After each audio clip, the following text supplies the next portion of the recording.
15 کیلومتری شمال شرقی چالدران از بخش‌های تابعی شهرستان نیکو و در جوار روستای قلب کلیسا یکی از بناهای مشهور دنیای مسیحیت جلب توجه کلیسای تاتابوس یا قلب کلیسا.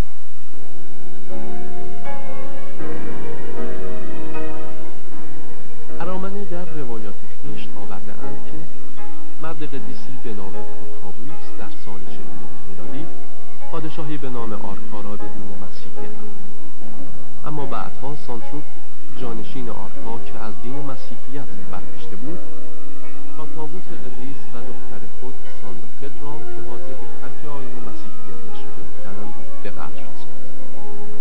بعدها مسیحیان در محل دفن این دو شهید کلیسایی ساختند که نام آن را سولتا دیلباند یعنی کلیسای مقدس تاتابوس گفته می‌شود.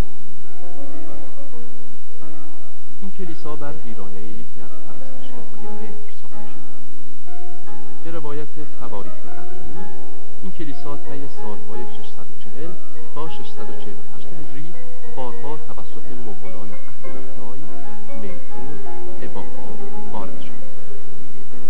در سال 711 هجری زلزله شدید بخش اعظم کلیسا را برآورد که طی آن 75 زائر مسیحی جان.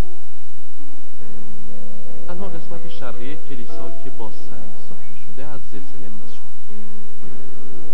در محل اتصال قوس‌هایی که بر روی طاق‌ها قرار گرفته‌اند نقش برجسته برگ مانندی با صورت فرشته دیده می‌شود.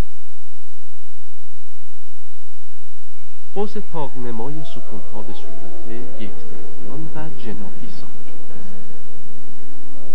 در وسط طاق‌نماها بر روی سنگی یک پارچه صورت قدیسان، صلیب‌های پرنقش، گل‌های 8 پر و عقابی با بال گشاده طراحی شده.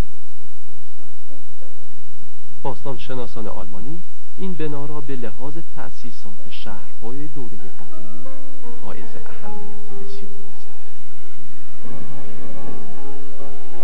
کلیسا همچون دژی محکم می‌توانست در مقابل دشمنان از خود دفاع. همه امکانات برای رفع نیاز مدافعان برای مدت طولانی در داخل این دژ مقدس پیش می‌شد. کتیبه سنگی سردر اصلی بنا مبین آن است که ساختمان کلیسا در سال 1222 هجری به فرمان عباس میرزای قاجار تعمیر و بازسازی شده است.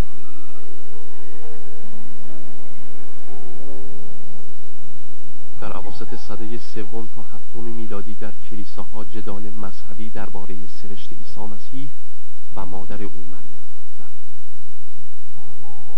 در نتیجه این جدال مسیحیان آشوری به دو دسته نستوریان و یعقوبیان تقسیم شد.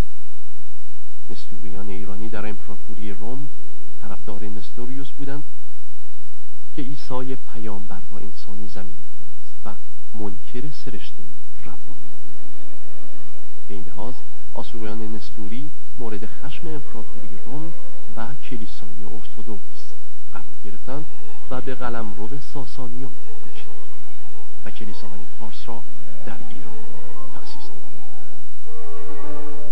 آشوریان در عهد انوشیروان در تأسیس دانشگاه جندی شاپور نقش مهمی داشتند. با ظهور اسلام در سال 4 هجری که به عهدنامه‌ای که بین صحابه کبار پیامبر و سران روحانی آشور بسته شد، آشوری‌ها در سرتاسر قلمرو اسلامی از امنیت جان و مال و ابراز عقیده برخوردار شد.